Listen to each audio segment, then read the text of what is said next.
So this is one of my most exciting places to be when I tour the building, because watching the Zaman International flag fly, it hadn't occurred to me, but I had made this dua when I was in the Rauda in Medina, where I love to be and hope to get to every year. And I made this dua. I asked Allah subhanahu wa ta'ala to grant me the opportunity to raise the name of Zaman in the United States of America. And on November 23rd, when that flag went up, I realized that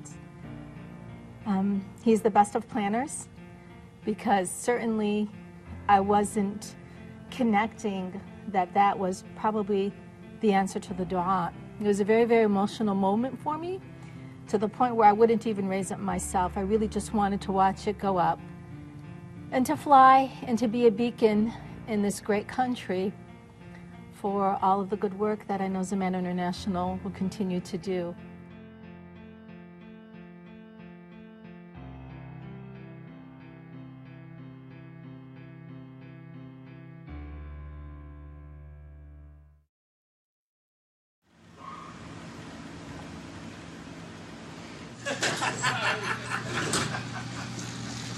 Oh my God. Cut.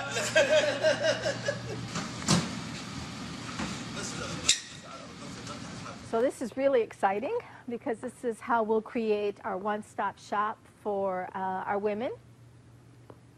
This area here is to be renovated as a culinary arts kitchen, so that they could learn basic training and hopefully gain employment. This second bay will be renovated into what we call a client choice food pantry, where the women actually will be able to come and choose what they wish in terms of nutrition and food for their families. The third bay will turn into a vocational sewing center. And in this sewing center, they also will learn literacy and math and reading and writing, as well as be able to have a trade. The next bay will turn into a community clothing closet, and then the last two bays will turn into volunteer services, so that we could pack our humanitarian kits and our food boxes and what have you. So the whole goal is that once this is complete, our clients will be able to come into the Beit Zahra entrance. They'll be able to be evaluated. They'll be able to choose what they want for themselves in terms of empowerment in their lives, and then be able to get their food and clothing and furniture all in one stop. But our goal here is to move these women and children from a hand-out to a hands-on approach, and to really break that generational poverty. And I believe that we will be able to do that very successfully here at Zaman. Oh, so they're home.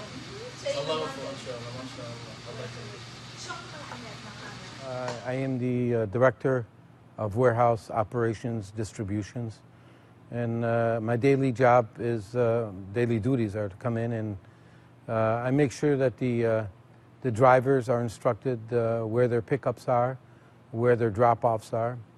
Also the inside duties of the warehouse of separating clothes and furniture, and distribution of food boxes to the drivers and to the clients that we serve at Zaman here. I was a volunteer with Zaman for probably about 5 or 6 years on and off. I wasn't working here at the time, but then there became an opportunity that opened up, and they needed somebody who was had some knowledge of distribution, warehouse distribution, and warehouse operations. And I heard about the position open, and so that's how I became involved. First off, I'm a Muslim chaplain, and doing this type of work falls right in line with my chaplaincy. You know, being able to help out and do something for a company that is working to better the lives of other Muslims, other people, and just in general, in humanity. And that's who we serve here. We don't just serve Muslims, we serve humanity. One of the biggest things that touched my heart was actually serving or delivering a hot meal during Ramadan to some needy families. I actually did that with my daughter, with my youngest daughter, And it was a really heartwarming experience for me and for my daughter to be able to take a meal to somebody, and it just reminded me of how blessed that we are by Allah subhanahu wa ta'ala to have food every day, and to know that there's people that don't have food, and to be able to take them something like that and watch them receive it and watch the children open the door and take the food in. It's very heartwarming. It feels very, very good inside. Well, I see Zaman's future as expanding its operations to overseas, maybe reaching London, reaching these other places where we can be of assistance and help to other people. You know, hopefully we see Zaman as going as a global organization. It's been expanding since the day it started. Zaman started in a garage, and now we're in a 51,000 square foot warehouse operating with trucks and delivering and picking up goods and foods and services to people all over Metro Detroit. Not only that we are already, our programs are outreached into Africa and Somalia and Sudan and other places. So inshallah we see Zaman as a global organization with world recognition and people behind it helping to serve and better humanity. So this is the story of Zaman International, and we've just reached our 10-year mark. But actually the work started long before 10 years. It actually started almost 16 years ago in 1996 with our first flagship program, and that program is called Beit Zahra. Actually, it was named by a patient of mine who was dying of cancer. And I said to my patient, where is it that you get your strength from? He was an Iraqi refugee who had lost so many of his family members and was here as a refugee in the United States. And he said to me in his very beautiful accent that I get my strength from Fatima Zahra and from the turmoil that the Ahlul Bayt had suffered. And then he said to me, when you knock on the door of Beit Zahra, you're never refused. And that just stuck with me, and so that is actually how this program got named. But what had happened prior to that was a visit that I made to a baby who I had made hospice. It was a 3-month-old infant that was born with severe deformities. And so I went to visit this baby at the baby's parents' home, and I was shocked because there was nothing in the home at all. There was simply just a carpet, the grandparents, the parents of the child, and the siblings, nothing else, not one stick of furniture.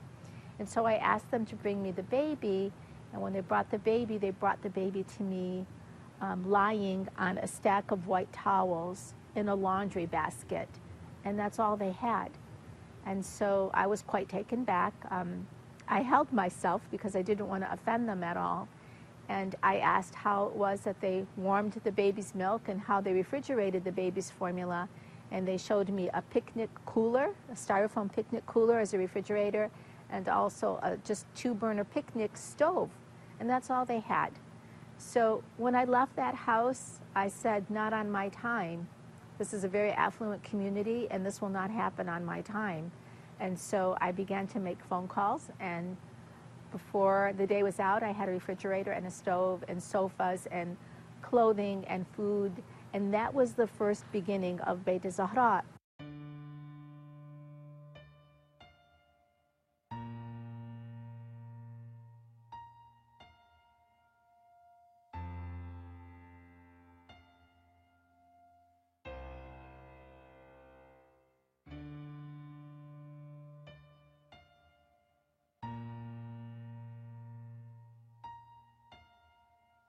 حقيقة بالعراق أنا كنت مهندس مدني أشتغل بوزارة الصناعة والمعادن مهندس استشاري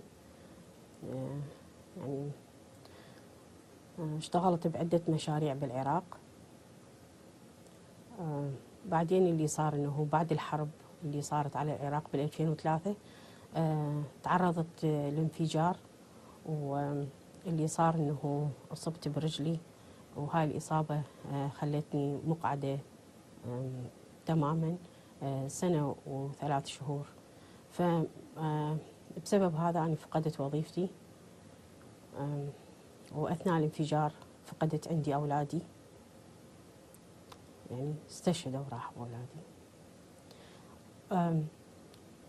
يعني فبعد هذا قررنا نطلع من العراق، نترك العراق، لأنه حفاظا على باقي أولادي اللي هم 2 بقوا وزوجي. فطلعنا بقينا سوريا حوالي تقريبا 4 سنوات إلى 5 سنوات. قدمت على اللجوء، يعني أسايلم، يعني هنا فطلع لي اللجوء للولايات المتحدة الأمريكية. فنهاية 2010 أنا هنا موجودة،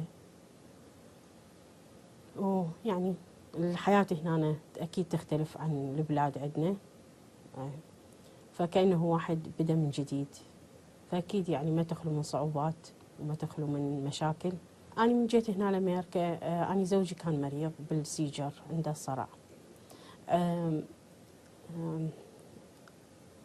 يعني كنا نراجع أطباء. آخر مراجعة كانت إنه بمستشفى أن أربر. حقيقة يعني صار في خطأ يعني بالدواء، يعني هو كان أصلا ياخذ دواء وأعطوه دواء يعني يتعارض مع الدواء اللي هو أصلا ياخذه، فسببت له يعني انحلال البشرة السام، يعني فبالكامل صار عنده يعني كيميكال بران، يعني احتراق كيميائي، يعني وتوفى. يعني فمن توفى زوجي صارت عندي يعني صدمة أكثر، رغم إنه أنا فاقدة عندي أولادي ال5. فيعني هنا يعني حسيت نفسي يعني بعد ما أقدر يعني أتواصل بالحياة حقيقة. مهم يعني اضطريت إنه أترك المكان اللي عايشين به، لأنه الإيجار ماله يعني كان بالنسبة لي شوية يعني مرتفع. فتحولت إلى مكان يعني هو يسموها الهاوزنج أو اللو إنكم، يعني هذا الشيء يسموه. بس المشكلة وين؟ إنه هذه المنطقة الناس اللي بيها يعني عندهم مشاكل، ناس خطرين يعني. ف يعني لموقف معين تعرضت أنا لهذا الشيء، فاتصلت على زمان إنه يعني يساعدوني إنه أترك هذا المكان، ولا يعني معناها راح أفقد حياتي وحياة أولادي. فاللي صار إنه بالضبط خلال 24 ساعة، يعني بالضبط خلال 24 ساعة كأنه حلم، طلعت من هذا المكان، تحولت إلى مكان يعني الحمد لله والشكر، يعني مكان أمين نظيف، يعني سترني وستر أولادي وحماني وحمى أولادي، والحمد لله والشكر لحد الآن أنا بهذا المكان. وأتمنى أنه يعني ما أخسر هذا المكان، لأنه حبينا حقيقة وحسينا به براحة. وصحيح هو تقريبا صار لنا سنة وشوية بهذا المكان، بس أحس يعني هي كانت البداية مالتي. ومن خلال هذا الشيء يعني هنا أنا جيت يعني كمتطوعة، يعني أساعد العالم، يعني وهذه الفرصة انطتني إياها حاجة نجاح حتى أساعد بها الناس. هذا المكان حقيقة يعني أعتبره هو يعني هدية من رب العالمين. سبحان الله، هو همين اسم على مسمى، يعني على اسم الإمام صاحب العصر والزمان، مؤسسة زمان العالمية. حقا يعني هي يعني فعلا تحمل هذا الاسم، هي يعني هذه المؤسسة، لأنه ساعدتني وساعدت كثير من العالم، ومستمرة بمساعدة العالم، يعني مختلف الأجناس، يعني ما عندها أنه هذا عربي، هذا أجنبي، هذا أمريكي، ما عندها هذا صفة نهائيا. هي تساعد الإنسان فعلا، هي زمان حقيقة يعني أمل الإنسانية. وأنا هذا شفته، يعني أنا هذا شفته وياي. أنا تعرضت هنا لكثير من المواقف، يعني تحديدا حاجة نجاح، يعني المرأة تكون صاحبة فضل علي لحد ما أموت أنا وأولادي، يعني ما أعرف شلون أشكرها يعني. وأنا ممنونة إلها جدا، يعني ممنونة إلها مدى حياتي، لأن هذه يعني ما أحسها مثل الناس العاديين، إنما هي يعني كأنه ملاك، يعني كأنه ملاك حقيقة، وقفت لي وأنقذتني بموقف. يعني أنا هنا بغربة، يعني ما عندي أحد، ما عندي أي أهل، يعني ما عندي أي أحد يعني بمعنى الكلمة. فمن جيت هنا يعني بالنسبة لي يعني حقيقة بداية، وبداية أتمنى إن شاء الله تستمر يعني أموري هادئة ومستقرة لحد الآن الحمد لله والشكر.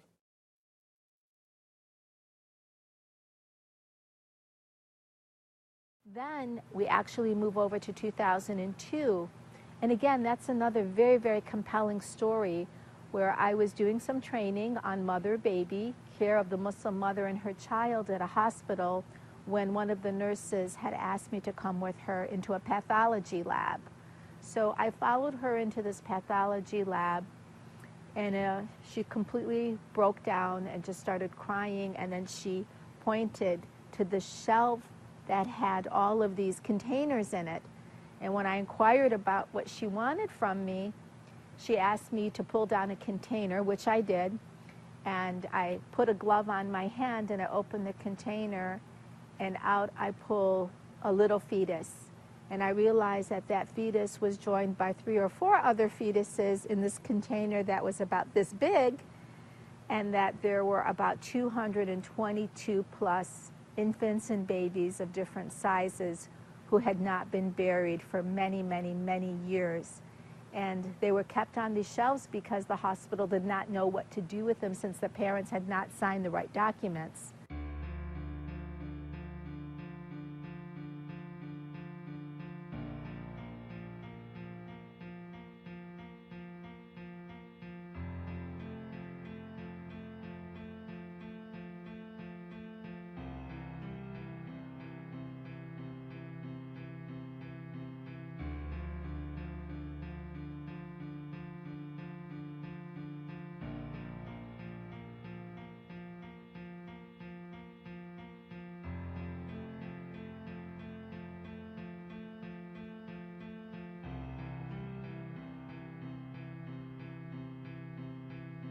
Clothes for Tots is a program that was created in 2002, and it was created because I was finding a lot of babies that had either been cremated or the families didn't have enough money for their burial, or the one instance, the hallmark instance, where I found over 222 babies and stored away in jars and tubs. So I really just couldn't deal with the fact that babies were getting cremated. And one particular case where a mother actually thought that we had buried her baby, and she had heard her baby calling her in her dream. And she approached me during Muharram at Ashura event, and she said to me, I understand from my doctor that you buried my baby, Fatima. And I said to her, no, I did not. And I had not known this woman. It wasn't someone, she wasn't a patient of mine, but she said that I keep hearing my baby calling me and crying in her sleep, and I want to go visit her. Well, I did my homework for her, and I tracked down this baby and found out that the baby had been cremated. So along with the other 200 babies plus that were cremated, I said, that's enough. We need to have our own infant cemetery, and that's how Plots for Tots was purchased. We own enough burial spots for 235 infant burials. Currently, we have 39 beautiful babies here laid to rest in our own cemetery. And this section is the Muslim section, but across the street we have a section for non-Muslim babies who wish to be buried as well. Here in the United States, people who have assistance from the government only pays roughly $100 toward an infant burial, and it's simply not enough money. So we own the land and we donate the infant burial. And if anyone is interested in this project, they can certainly find it online. It's the first of its kind project in the United States in terms of an infant Muslim cemetery. 2011. This is one of the first babies that may have been buried here.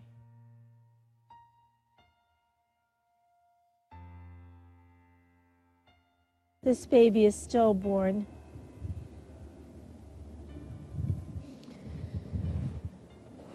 So once the snow melts, then we'll be able to replant the garden and make everything look beautiful again.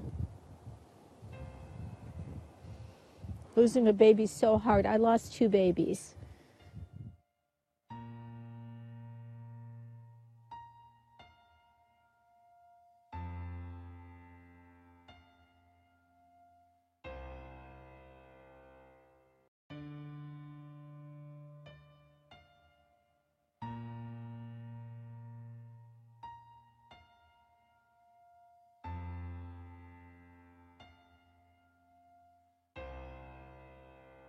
By the year 2004, I could not manage it anymore. I had family responsibilities and needed to take care of my father, who was very, very ill, and my sister.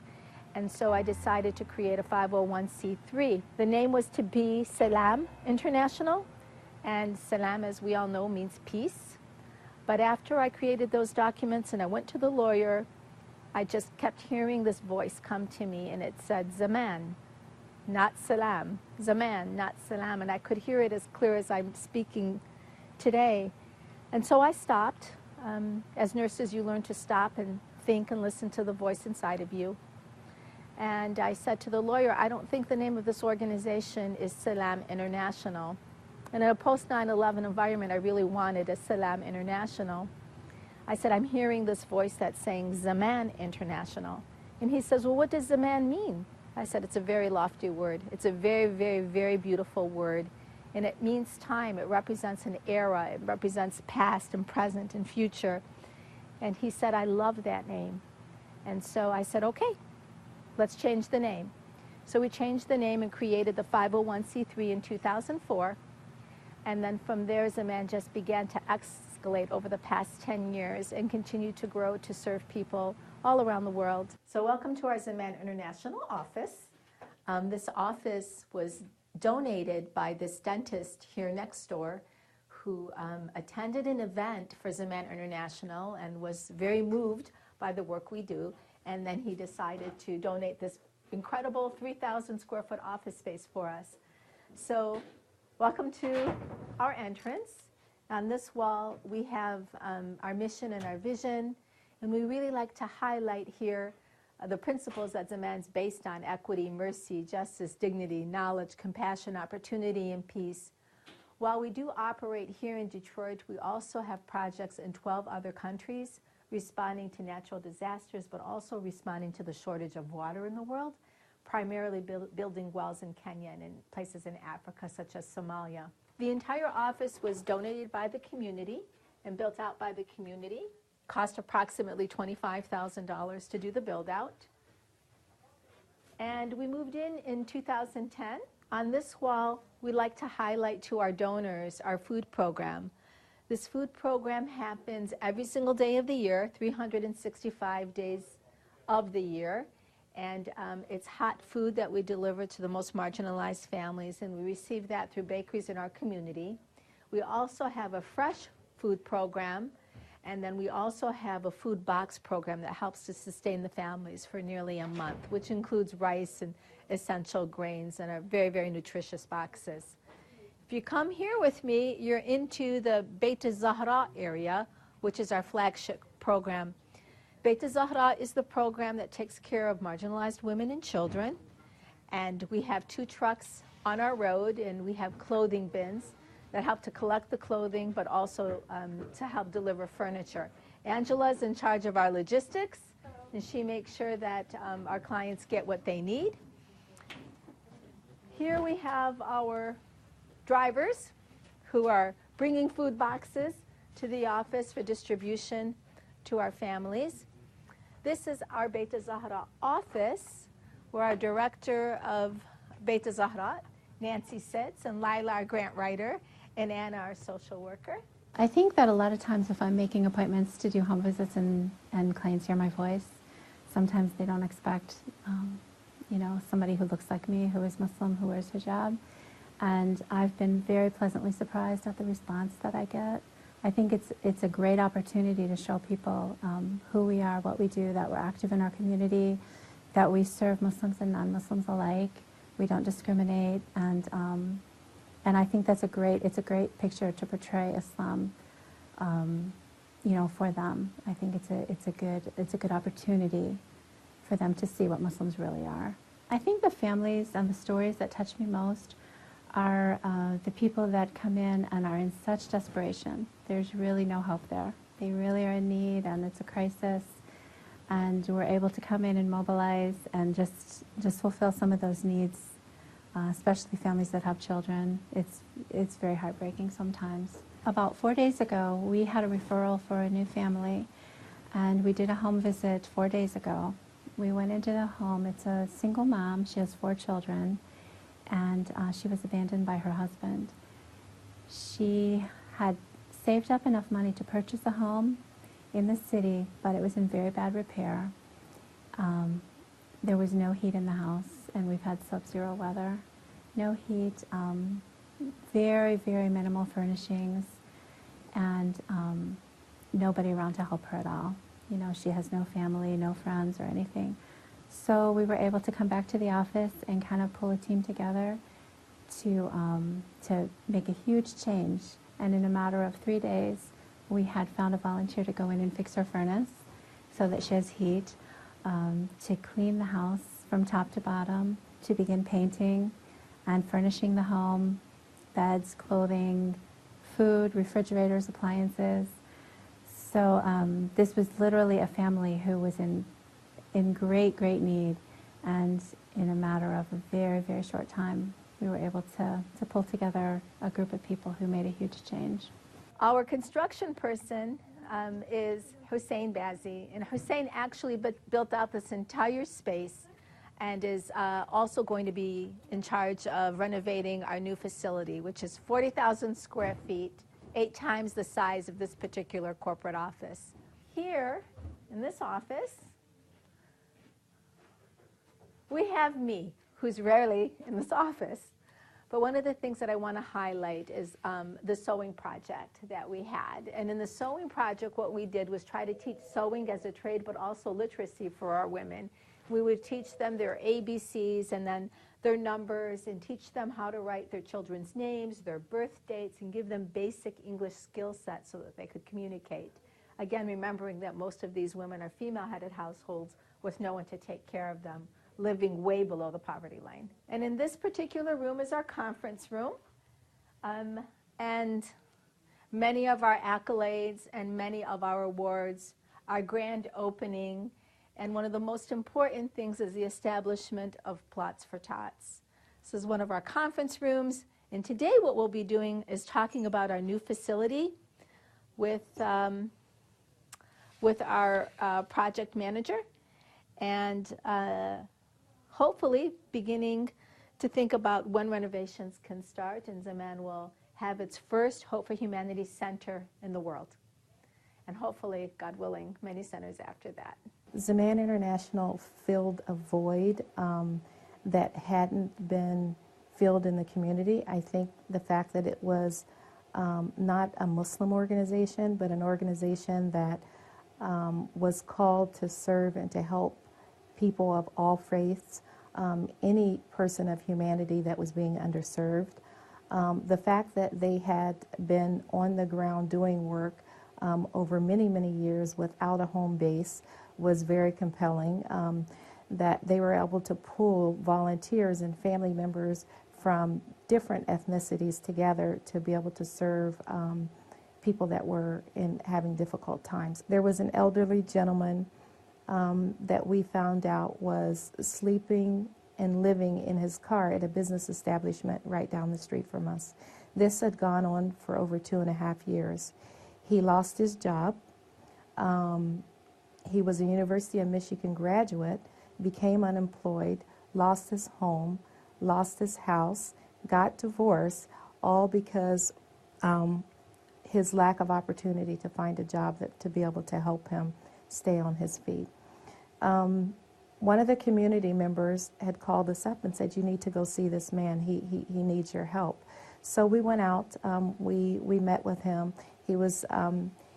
He had worked with the local business establishment and said, "Listen, I'll serve as your watch guard if you let me park my car here. I'll watch your building at night, and that way it's kind of a win-win situation." So they let him camp out on their particular property. He did that for a couple of years. This gentleman, he didn't have tags on his car, so he couldn't move his vehicle. He was obese. He had lots of health issues. The only thing he did have was a bridge card. He would walk across the street to the local gas station, and that's where he would receive his meals. So he did that. Various community members were aware of his struggling situation, the fact that he was homeless. You know, if it wasn't for the comforts of his car, he basically wouldn't have any place to stay. So Zaman went, assessed the situation. We met with him. We said that he definitely qualified for a mobile food pantry service, which means 7 days a week we go bring hot meals to families that are struggling to feed themselves. So we would deliver meals to him at his parked car location, called in other agencies and saw, to try to figure out how we could help him. Found out that yes, he does have medical conditions that they're not taking care of. We were able to pull the support of a local agency. We got him, moved him. Actually, Zaman has a truck. So after we saw how dire his situation was, we got our truck, picked him up, moved him to a short-term facility, put him in a motel for a couple of weeks until we could secure and establish his situation. Called in another agency. They worked on getting him some services from the Department of Human Services, which they were able to secure. To make a long story short, we were able to feed him, get him off the street, put him in a motel, get him in senior housing, and get him on Social Security. And that was all because, you know, we took the time to just go and to understand his situation and his story and see what we can do to help. The city of Dearborn knew about this man's situation, that he had been sleeping in his car for 2 years. The police department knew. They would pick him up on several occasions when they found out his health was failing. They took him to the local hospital. Due to his lack of insurance, the hospital would stabilize his health conditions and release him the next day. He had chronic problems, so that would always bubble up in a couple of months and bring him back to the hospital. It was such a hard situation for him to even speak about.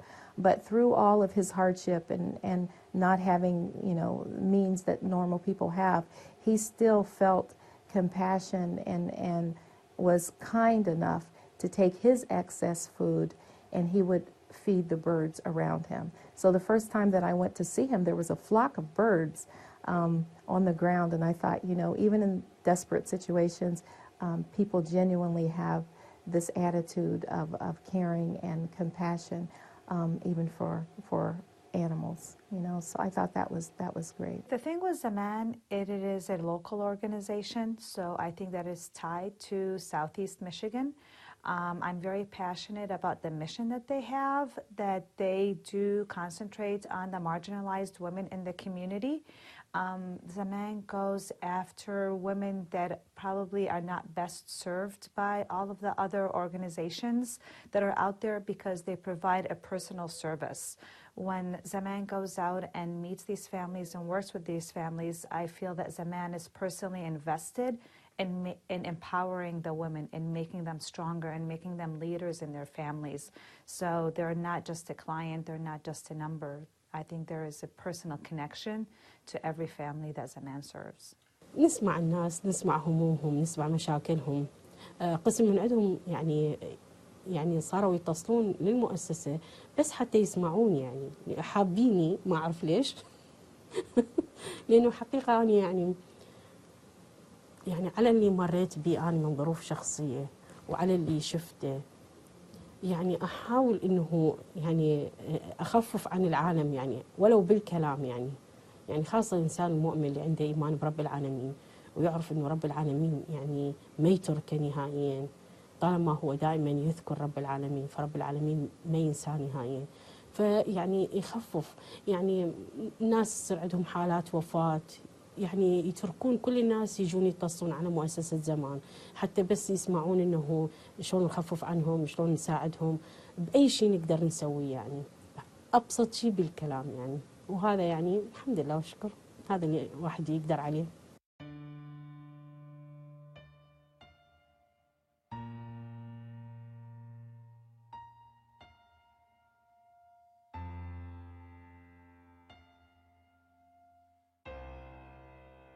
Thank you again for letting us come into your home today and to be with you and to be with Maryam and the kids. It's nice to meet you for the first time. Yes. So I understand that some volunteers were here the other day Yes. and helping you out. Yes. And everyone in our office is talking about how incredible you are Thank you. and how strong you are and how amazing you are. And so in terms of Zaman International, really what I'd like to speak to you about is how do you think we're doing?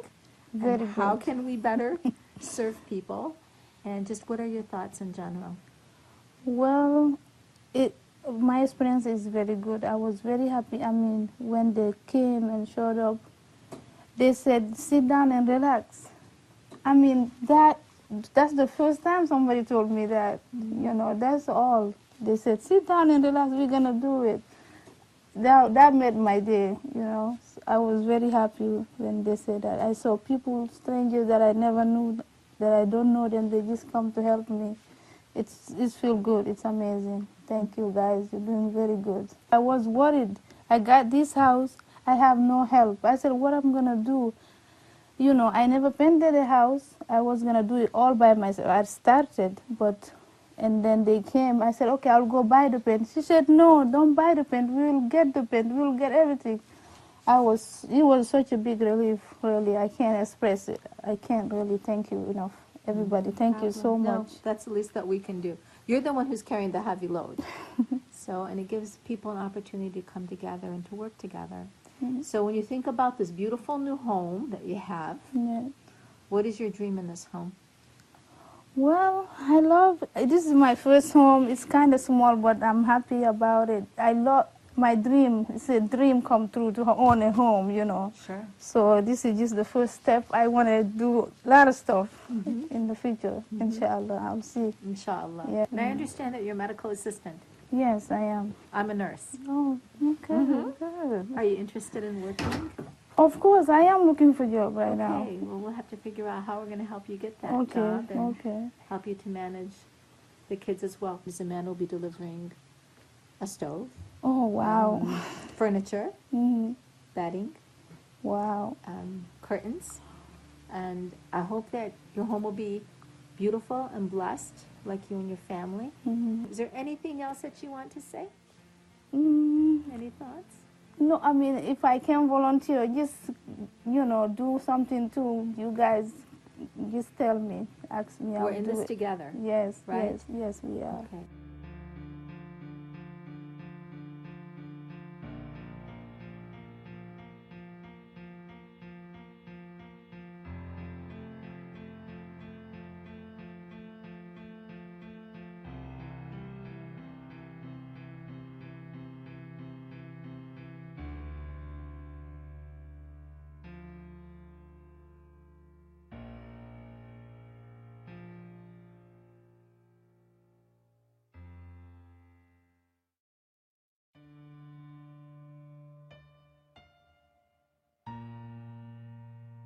It hadn't occurred to me, but I had made this dua when I was in the Rauda in Medina, where I love to be and hope to get to every year. And I made this dua. I asked Allah subhanahu wa ta'ala to grant me the opportunity to raise the name of Zaman in the United States of America. And on November 23rd, when that flag went up, I realized that he's the best of planners, because certainly I wasn't connecting that was probably the answer to the dua. It was a very, very emotional moment for me, to the point where I wouldn't even raise it myself. I really just wanted to watch it go up and to fly and to be a beacon in this great country for all of the good work that I know Zaman International will continue to do.